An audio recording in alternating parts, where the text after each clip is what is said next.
মোমবাতি একটা সেকশন রাখতেছি, মেডিসিন একটা সেকশন রাখতেছি, খাবার শুকনা খাবার যেগুলো এগুলো আলাদা করে সেকশন রাখতেছি এবং এক একজন এক এক জায়গায় মানে যেভাবে ওই দিক থেকে আসতেছে আমরা জাস্ট নিয়ে এগুলো বাইরে থেকে মানুষ জাস্ট স্টুডেন্টরা তো হেল্প করতেছি, প্লাস এই যে সাইডে যে সব মানুষ আছে ওরা অনেক হেল্প করছে।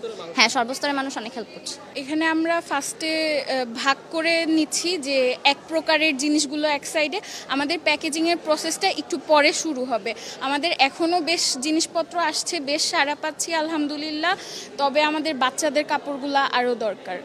আর হচ্ছে মহিলাদের স্যানিটারিজের যে জিনিসগুলো সেটাও খুব প্রয়োজন, সেটা খুবই সামান্য আছে, এটা আমাদের আরও দরকার। সাবান, সাবানেরও বেশ ঘাটতি আছে। আর বাচ্চাদের কাপড়টা খুবই জরুরি, কারণ আমাদের হল থেকে যে কাপড় চোপড়গুলো আসছে সেগুলো মানে প্রাপ্তবয়স্ক ছেলে মেয়েদের কাপড় চোপড় আসছে, বাচ্চাদের কাপড় খুবই কম, যেখানে কিনা পানিতে বাচ্চাদের কাপড়েরই বেশি দরকার। Redmi 13 স্টাইল বানাই দুনিয়া কাঁপায়। 8টা বাজে আমি এখানে এসেছিলাম। 8টা থেকে 10টা পর্যন্ত হচ্ছে গ্লুকোজ আর স্যালাইনের সংকট ছিল।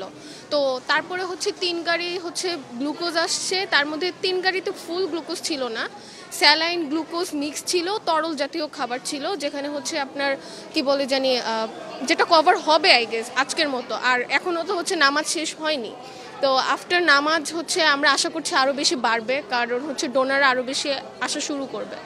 কি ধরনের সহায়তা পাচ্ছেন আপনার?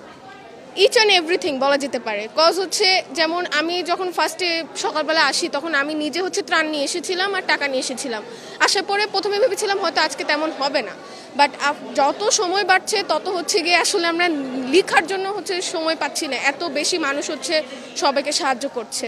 অ্যান্ড এটা সবচেয়ে বেশি খুশির বিষয় যে আসলে আমাদের এটা যেমন স্বপ্নের বাংলাদেশ চাই আমরা তেমন স্বপ্নের বাংলাদেশ পেয়েছি আর কি বলা যেতে পারে, কারণ এত সাহায্য এরকমভাবে সহযোগিতা করতে আসবে আমরা বুঝতে পারিনি। গণ অভ্যুত্থানে আমরা হচ্ছে ছাত্ররা ছিলাম, ছাত্রীরা ছিলাম, যারা হচ্ছে শুধু আমাদের নিজেদের অধিকার আদায়ের জন্য নেমেছিলাম।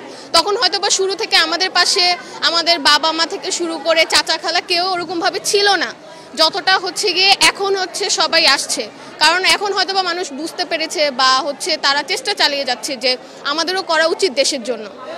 ওরা যদি মনে করে যে ওরাও হচ্ছে করে হচ্ছে গিয়ে ওদেরও কিছু করতে পারবে দেশের জন্য, তাহলে এটা সবার জন্য